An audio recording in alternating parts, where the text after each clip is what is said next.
Hello everyone, and welcome to another episode of the Daily Gwei Refuel, where I recap the latest news in the Ethereum ecosystem. I'm your host, Anthony Sassano, and today's the 5th of April 2021. Right everyone, I hope you all had a good Easter over the weekend. It has been a wild weekend for ETH's price, that's for sure. We broke into a new all-time high, which was about, let's see here on the chart, 2145 is our new all-time high. Obviously we've come down a little bit here, back at around 2061 at time of recording. The old all-time high was around 2040, so we broke it by about $100 here.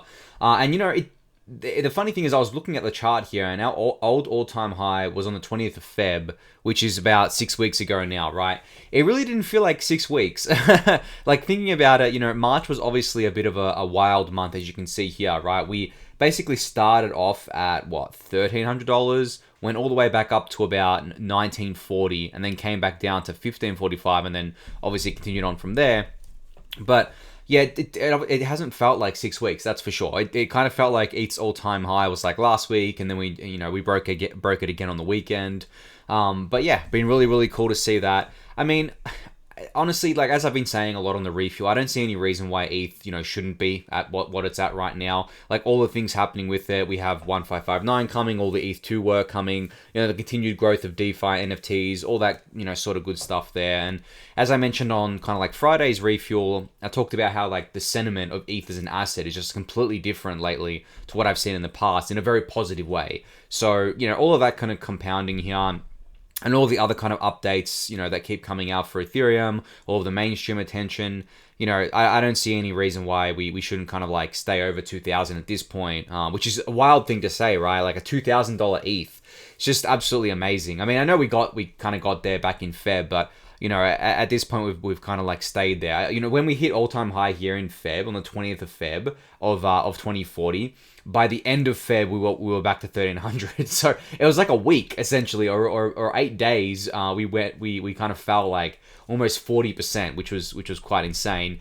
But now it seems like we kind of like went down a bit, retested kind of like the old all-time high around here, and kind of like continued back above 2,000 here, which is really cool. But I don't know what's going to happen in the short term, of course. I think, the market's kind of like, feels like it's entering another phase right now. And, I kind of put out this tweet just before where I kind of said, we're in the phase of the bull market where people are looking at things that haven't pumped yet and saying it's still so far below its old all-time high, only a matter of time before it pumps. This can of course become a self-fulfilling prophecy if enough people buy into this narrative. And I'm seeing this everywhere right now. People are bringing up literally like zombie projects that, no one's even thought about in years, and saying, oh, look at these projects. They're still like way below their all-time high, like 90% below their old all-time high from 2017. It's only a matter of time before they kind of go up again. And the funny thing is this is what you kind of see towards like the mid to late stage bull markets, which is scary because, I've spoken about before how I don't think we're going to have like another 2-year bear market, right? I do think that the cycles are going to be quicker, in terms of like if we kind of like have a down market, it's not going to last for 2 years, maybe a few months at most. But, when we're getting to a stage where people have these kind of like narratives that they're trying to perpetuate, and it's actually working, like I'm seeing a lot of these kind of things that have no reason to be going up in value just continue to go up, and which is it's just insane to see this happen. But, when I see this, I'm like, okay, well, that means there's like a ton of kind of like new investors in the space, right? Which is obvious. We know this. But there's also like a ton of kind of like irrational exuberance at this point where people are like, I can't lose, right? I can just invest in anything and everything's going to go up and it's going to be fine. This is exactly what we saw in kind of like late Q3, Q4 of 2017. And this culminated in, I guess, the start of 2018 where everything just went nuts, right? BTC went to 20K, like basically doubled in like a week. ETH went to 1,400. All these other things just started popping off. Like I remember XRP went up like 5x in a week or something like that. Just all this stuff that just didn't make much sense and was extremely frothy. We're not there yet. I think we're at the beginning kind of stages of not of the bull market, but of the next phase of the bull market where we go into this kind of like, it's pretty much stupidity where people will just like bet on anything, which kind of scares me. But at the same time, I think generally the asset, like I guess the assets that are the strongest, the ones with the strongest fundamentals are going to be all right. Yes, they'll have drawdowns, of course, but, I think a lot of these other things are going to burn a lot of people because, yes, they may go up, but, there's going to be so many people that know that it's just going up for the sake of it, and they don't actually want to hold these assets, so they'll just sell, right? They'll just sell, and they might take profits into other things, and this is how you see the cycles kind of playing out, where people will bet on these other things, and then ETH and Bitcoin might sit flat for a while, and then people will take profits into those coins, and those will go up, and then eventually people, like, the money kind of runs out, and people are like, well, I want to cash out now, and we, everyone goes to USD or fiat, and we kind of have those crashes. So I'm not ruling out another long bear market. It depends how frothy the kind of market gets. If we have literally, billions, tens of billions, hundreds of billions of dollars going into absolute kind of crap that has no long-term value, then, that doesn't last forever. That actually very quickly kind of peters out, and we kind of lose these kind of, new money inflows, and, momentum can shift pretty quickly. We can go from a bull market momentum to bear market momentum like very quickly, and things can drop like 50% in a week. I just showed you how ETH dropped like 40%, almost 40% in a week. And I think obviously ETH's still in a bull market, it recovered, but one day it's going to drop like that, and it's not going to recover again as fast as it has. It's this is exactly what happened during the last market cycle where ETH went to 1400, then it dumped like to 700 like really, really quickly. Then it kind of dead cat bounced up to I think $900 or something like that, and then it just continued down from there. So it's very, very hard this is why it's very hard to time the tops of these kind of market cycles, because of the fact that you just don't know. You don't know if it's just going to be a short-term kind of thing, or if we've actually kind of topped out and we've broken the kind of momentum for the bull market and we're going into a kind of another bear market, and we don't know how long it's going to last now. As I said, I think they're going to be shorter, but we just don't know at this point in time. I'm just making kind of like educated guesses. I'm not kind of saying that I know exactly what's going to happen. No one knows that. But at this stage of the market, not investment advice, but I would kind of like issue kind of caution here. The way I kind of like, play these kind of things, I always have the long-term outlook. You guys know that about me, but, and that's what I encourage people to do. Just to kind of like always just like have the long-term outlook. If you're doing short-term stuff, you're not really investing or speculating. And, I've seen a lot of people get wrecked doing this as well. And, the kind of, I guess more and more deeper and longer we go into a bear market, the riskier it gets to invest in things. That's just the way it goes, because things will have already gone up a lot. There'll be a lot of people in a lot of profit. They might start taking profits on that, and you might get left holding the bag, sort of thing. So yeah, just be cautious. Just keep your head on. I know it's very easy to get sucked into things because of the fact that you can see all these things going up a lot in value. Something's doubling overnight, and you get FOMO, and you want to kind of FOMO into it and stuff like that. And, you might make some money if you can get in and out in time, but that's just not the strategy I like to take. It's full of stress, anxiety. It's full of kind of, a high chance that you'll lose your money and things like that. So yeah, just a little bit of not investment advice there. Just a little bit of general kind of like advice when we're kind of, I guess, like navigating through these markets here. So another really positive note for ETH is that there is now over 10 million ETH locked in DeFi. So I think last time I checked on DeFi Pulse, it was 10.4 million, which is quite insane. I think what got us over the line here from like 9 to 10 was two specific events. So I'm going to talk about the Fei Protocol Genesis in a little bit. I've got it here on one of my tabs.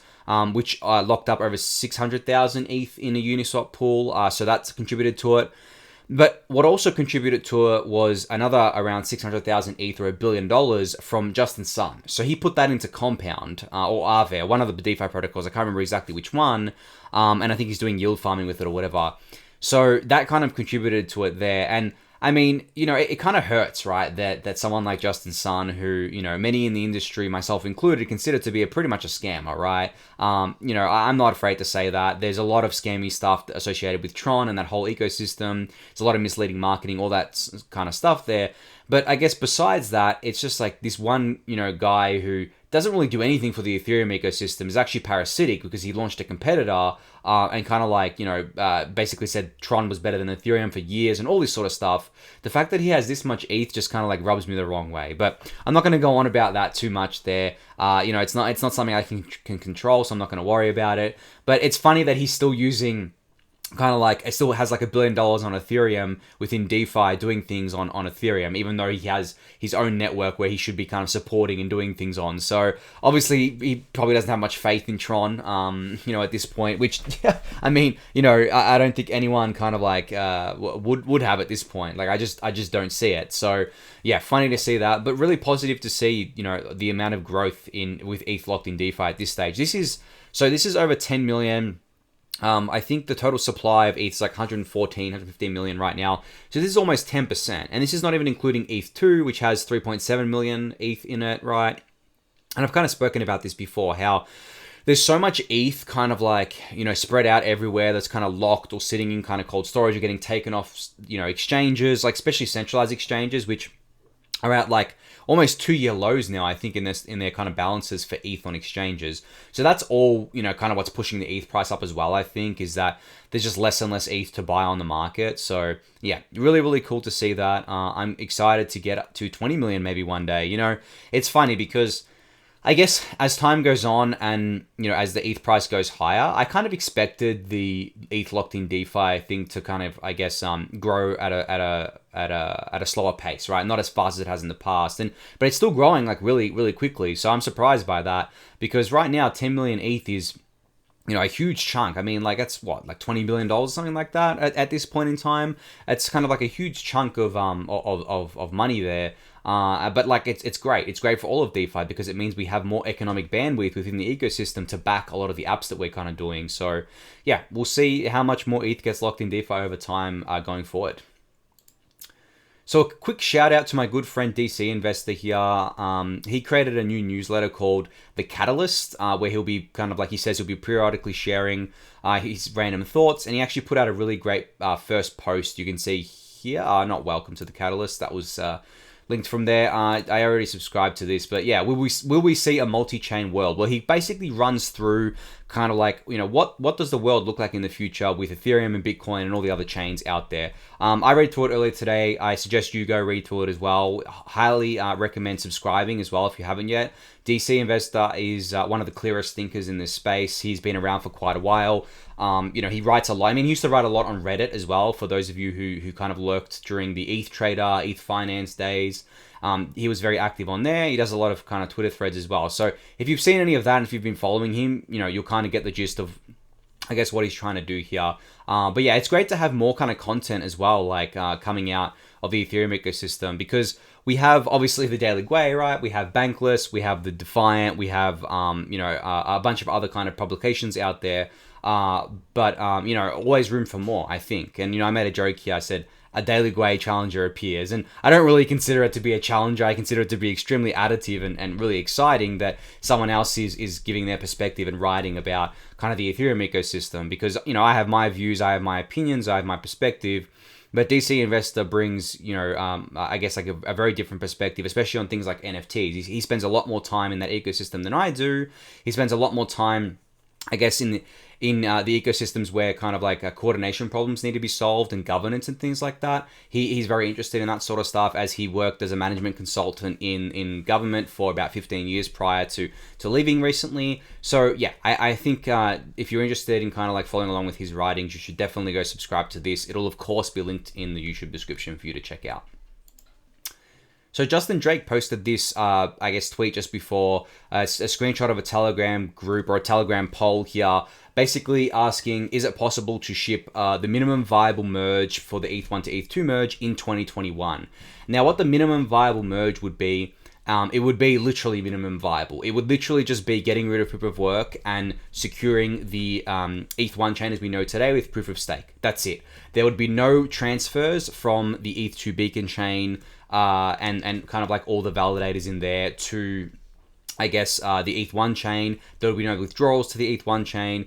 There will be no statelessness. So for those who know about the statelessness clients that are kind of coming out soon, and no major EVM changes or anything. This is literally minimum viable, which I think, I mean, you can see here 86% of the researchers that have voted so far agree with this. And Justin notes down here that there's still ETH1 kind of like devs that haven't voted in this poll yet. But essentially, I think that we might be able to do this in 2021 if the researchers are this kind of confident here. And, I think it's okay to leave these kind of transfers, withdrawal, statelessness, whatever, for further kind of hard forks once the merger is in.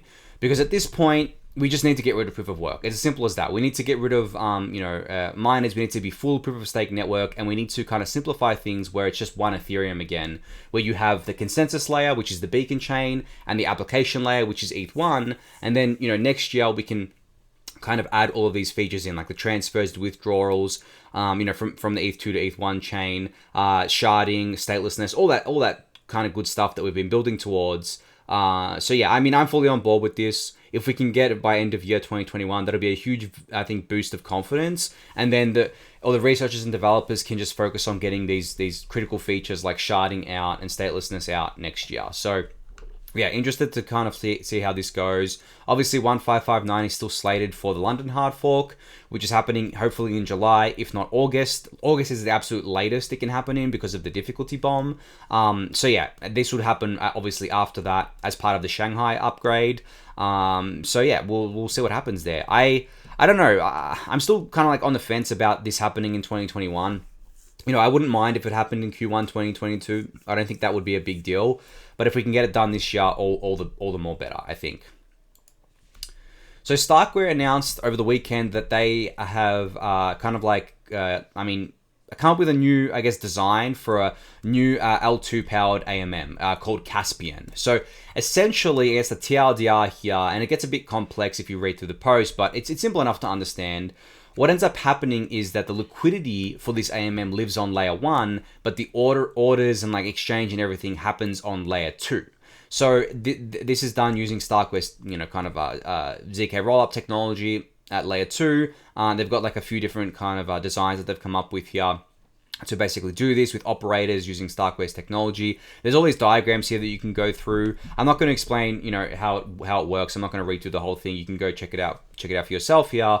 But essentially, this is one of the concerns that people have had, right? About, I guess, L1, L2s and kind of like cross L2 sort of thing. Basically, having this fragmented liquidity. And if Caspian works as it's detailed here, this would solve this, at least between L1 and L2, where all the trading would be done at L2, liquidity lives on L1 still, and you can kind of tap into that. And this isn't to say that liquidity can't live on L2 as well, but the thing is, moving liquidity is it's not easy. Liquidity is very sticky to a kind of base layer. You can move liquidity between protocols kind of quickly, I guess, depending on like if you do like a vampire attack or if you kind of like do token incentives. But generally, liquidity is kind of pretty sticky. Even though that other chains have gotten a bit of liquidity lately, Ethereum just hasn't really lost anything. We're still at record highs for kind of TVL locked, ETH locked, volumes across dexes. So this is kind of like what StarkWare is trying to solve here, is that they know that liquidity is very sticky on L1. They know that a lot of people are going to stay on L1, especially whales who don't care about the gas fees. So why not tap into that for L2, and why not do it in a way that kind of doesn't break the compressibility and doesn't fragment things? So that's what Caspian is in a nutshell here. So definitely go check this out if you haven't already. I think it's really interesting. As I've said before, StarkWare is an absolute machine of a team here. They are basically building some extremely novel technology that is going to change the face, I think, of Ethereum scaling for sure. They already have a few things live, right, with StarkWare and with DYDX and Diversify, and they've got their Stark X 3.0 engine coming in June 2021, which will support Caspian here as well. So yeah, interested to see this go live and to see if it actually lives up to the hype as well, because if so, this definitely solves a lot of the issues that people have been bringing up lately. All right, so let's talk about Fei Protocol that you may have heard about over the weekend. It was literally all over Twitter for a lot of the weekend because of what happened. So I wrote about this in today's Daily Gwei newsletter as well, with a more detailed kind of explanation. So definitely go read that if you want more detail here. But I think I'll end up covering most of it now anyway. So yeah, you can listen in or read whatever kind of floats your boat there. But essentially, Fei Protocol is an algorithmic stablecoin, a kind of protocol that had their public sale over, I guess, like late last week into the weekend. They raised $1.2 billion in the protocol as part of the Genesis event, which was essentially $1.2 billion worth of ETH for a total of $2.6 billion, because then they minted the Fei stablecoin kind of like after that. So you have like a 50-50 pair on Uniswap of Fei and ETH. Now, I do want to kind of, I guess, like give a disclaimer here that I am a seed investor in Fei Protocol. So just to get that out of the way before I kind of dive into the mechanics of it and everything. So I'll try and be as unbiased as I can with this analysis. But yeah, obviously, like because I'm invested in it, there might be a little bit of bias there. So just a bit of a warning there. But anyway, what happened with Fei is what happens with stablecoins in general. Like basically all, I guess, non-fiat backed stablecoins, so not USDC, not GUSD, not like Tether and things like that. Basically synthetic stablecoins like DAI, SUSD, and now Fei. What always ends up happening is that they very easily can lose their peg because they rely on supply and demand fundamentally to drive and to keep their peg at $1. Now, what ended up happening with Fei is that everyone kind of like put their ETH into this Genesis event because they wanted to get the tribe token, which is the governance token of the platform. So a lot of people thought to themselves, well, I can just put my ETH in, and then once the sale finishes, I'll just, I'll just use the, because when you put your ETH in, you technically bought the Fei token, which is the stable coin, but that people basically thought to themselves, well, then I can just trade my Fei for the ETH, get my ETH back, and then I get my tribe tokens as well. Now, this is not what happened, and this is not what's happening because this is not how the protocol works. Essentially, the way that Fei keeps its peg to the dollar, they use two different kind of mechanisms. One is something called PCV, or protocol controlled value. Now, what this is, it basically uses the treasury, which is currently holding $1.2 billion worth of ETH as a kind of like reserve asset, to essentially act as, I guess, like a way to buy, to kind of mint new supply or burn supply of Fei to get it back to peg, essentially, if the kind of like wider market isn't doing its job. But the first line of defense to get Fei back to peg is what's called direct incentives. Now, this is what's screwing everyone up right now. Because the only way direct incentives work is if you basically have a balanced supply and demand kind of ecosystem here. Now, as you can imagine, right now, because everyone wants to sell their Fei to get their ETH back, there's just a glut of supply out there. So there's too much supply, there's hardly any demand for Fei because you can't do anything with Fei right now. It's not integrated into DeFi apps, you can't lend it out on Aave or Compound, right? You can't like yield farm with it, you can't really do anything with it at all. I don't even think you can put it in a curve pool yet as a stable coin. So from that point of view, the peg has gone under, like it's not at $1, it's at like 95 cents now. Now, the reason why the peg hasn't gone even lower than this is because if you're selling Fei under peg, you're actually penalized for doing so. And the penalty exponentially increases the further away a Fei is from its peg. So to put this in simple terms, if you were to sell your Fei right now to I guess like the Uniswap pool at 95 cents, you say, okay, well, I'm just going to take a 5-cent haircut. I don't care. I want to get my ETH back. Well, no, that's not how it works. What ends up happening is that on top of that 5-cent kind of, I guess like discount you're taking there, you're also taking a 30% burn of your Fei, because the protocol is trying to discourage people from selling more Fei so that the peg doesn't keep falling. So, and the worst thing about this is that Uniswap, the interface, doesn't tell you this. It won't tell you, hey, if you sell Fei right now for ETH, it's going to actually burn 30%. And you're going to get 30% less than you would have than what the interface shows you that you will get. So a lot of people have been burned by this, but this is exactly how the protocol is supposed to work. Now, how do you get Fei back to $1 now? Well, you need people to buy Fei, right? You need people to buy Fei from the pool using ETH, but as I said, no one wants to do that right now. So from that point of view, that's why Fei is in a rut right now. That's why it's at 95 cents. That's why it can't go higher, because every time it goes higher, you're inevitably going to have people who want to sell Fei again to get their ETH back, right? Because the penalty will be less and less severe. Now, the way that Fei gets out of this rut is by using PCV, protocol controlled value, by using that mechanism. Now, what this does is it uses the treasury to buy back Fei or to burn Fei to bring it back to peg. So as I said, it has a $1.2 billion worth of ETH in its treasury right now, so it can use that. But the way the mechanisms currently work is that it's set up in such a way that it only does that when certain conditions are met. And it hasn't done it yet because the conditions haven't been met yet. So this is essentially, I guess, like the most battle testing that Fei's probably ever going to get, I think, because of the fact that they have essentially an extremely imbalanced supply and demand kind of thing here, where the supply is essentially vastly outweighing the demand. And, to use even another example here of where we've seen this play out before is with DAI. If there's too much DAI in the ecosystem and not enough buyers for DAI is going to lose its peg as well. It's as simple as that. So, and then the way Maker controls this, or the Maker protocol controls this, is they raise or lower stability fees. So a lot of you may have remembered that back in, I think, 2019, Maker's stability fees went up to like 21% because they wanted people to close their kind of like loans out to pay DAI back to the protocol to shrink the supply because there wasn't enough demand, essentially. So from that point of view, Fei does this in a different way, but it's the same kind of game. It's trying to maintain the peg through these kind of incentive mechanisms that have been set up. Now, I think, and I said this in my newsletter as well, I think they could have done this in a lot better way. They could have done this sale in a lot of a better way here. For one, I think they could have capped it right at maybe like, $50 million or something like that, because they kind of like raised so much, right, and had an uncapped sale, people could just ape in, and people were just aping in for the tribe token at the end of the day.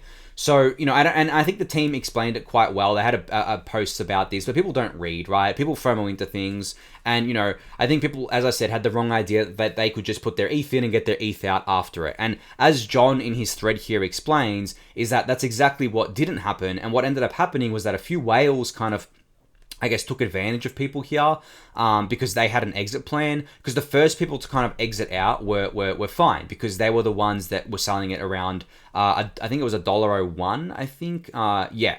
So basically $1.01 here. And basically after that, people started selling, and then it obviously went under the peg, and now it's stuck at like 95 cents essentially. So, as John kind of puts it here, you basically got wrecked unless you were one of those kind of like early exiters and had like a programmatic exit plan, which means there was like a bot that triggered this for you, or like a very detailed kind of plan here that kind of triggered it for you. So yeah, as I said before, like I obviously have a bit of a bias here, but I don't think this is a death knell for the Fei project. I actually think this is a really cool kind of test of its mechanisms and to see if it actually works over time to bring it back to peg under some of the most extreme conditions I've ever seen for something to be kind of like under so much pressure. Because you can imagine that even if the reserves itself start, I guess, kind of like buying up Fei to get it back to peg, there's going to be so much sell pressure still. Like, think about it. There's still $1 billion worth of people, I guess, like Fei. I think there's $1 billion worth of Fei. I might be kind of getting it wrong here. I haven't looked at the latest numbers here. But essentially, there's a lot of Fei sell pressure right now. So, is it going to be a thing where it's just going to be a balancing act, or it's going to be something where the protocol keeps having to buy more and more Fei, and then people keep selling, and then eventually you reach kind of an equilibrium of $1? And it's probably going to take a little while for this to happen, unless they speed it up. The team and governance in general can change the parameters here and kind of speed up that PCV there, or the mechanisms there.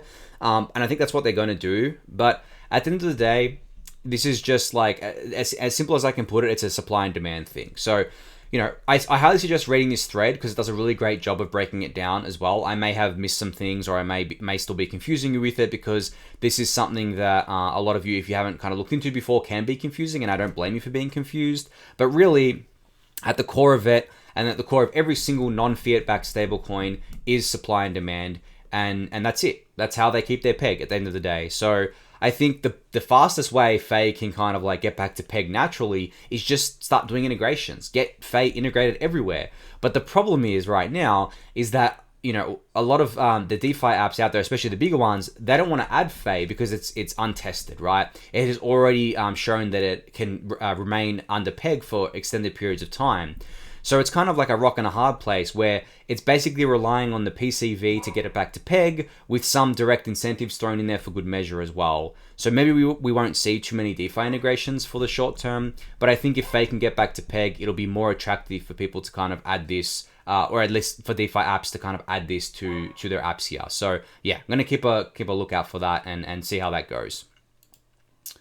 So Ryan Sean Adams had an interesting tweet here where I think there was a conversation about, ETH as an asset and kind of ETH being ultrasound money. And then someone kind of came back and said that ETH is kind of like digital fuel, digital oil. And then Ryan kind of says he thinks the oil analogy is slightly flawed because the Ethereum block space is oil. Block space is the commodity, not ETH. ETH is the reserve currency that pays for that oil. And so ETH is not oil itself. ETH is used as money outside of buying block space. So ETH is like the petrodollar except sound. Now, for those who don't know what the petrodollar is, it's essentially, USD is the I guess currency that the world denominates in for oil, for petrol, for petrol, for oil and things like that. So whenever you buy and sell oil in the world, you're basically denominating that in USD, and that's kind of what the petrodollar refers to. Now, obviously, whenever you're kind of like buying Ethereum block space, it's like buying oil, right? And that's denominated in ETH. So ETH is not the oil. ETH is the petrodollar in this kind of sense, and it's sound because it is not being kind of inflated away like the USD is, right? And we have ultrasound money coming with 1559 and POS issuance, putting ETH as a deflationary asset eventually. Well, hopefully, we hope. So yeah, I think this is a really good analogy, and I think very clearly states why ETH is kind of like not oil here, and block space is the commodity and is the oil here. So the CEO of Shopify was dabbling with Ethereum smart contracts over the weekend. He basically speaking of crypto, I spent the morning dabbling with ETH smart contracts, mainly to understand how ERC20 works better. Fascinating world. Remix.ethereum.org has been really helpful. This just continues the trend of kind of more and more people outside of the Ethereum ecosystem taking notice of this. And Shopify, for those who don't know, is the biggest e-commerce kind of, I guess, like e-commerce as a service kind of company in the world, like billion-dollar company, huge company, like they're public and everything. So could this be Shopify kind of like playing with integrating crypto payments, integrating kind of like crypto into their systems? I know there's probably like apps you can get on Shopify that allow you to accept kind of crypto. I'm pretty sure there already is. But it's good to see like the CEO basically talking about it and talking about Ethereum in particular, which is really cool. So yeah, just something I wanted to kind of point out there. And I think we're going to see more and more of this as time goes on. So Sam Richards from the Ethereum.org website team basically posted this chart over the weekend with the Q1 data of eth.org. So traffic exploded to their translated content as well, up 4 times since December. So this is like all content on the website excluding English, which is awesome to see. I mean, I've very much said that Ethereum is still too Western centric, so still too like US, Europe, centric, where basically all the English speaking countries are kind of like of the focus, and there's a lot of like, I guess, blind spots in the Asian countries, especially people like Eastern European, things like that as well. So yeah, been really, really great to see that and see that growth kind of happening over Q1. And I guess like you can see the currency kind of not the currency, the country kind of like shorthand here, but I don't know what each of them are. I guess like the blue here, there's too many to kind of point out here, but I'll link this in the YouTube description. You can go check it out yourself and to see which countries kind of like, I guess, have the most market share here, or at least a traffic share here, sorry.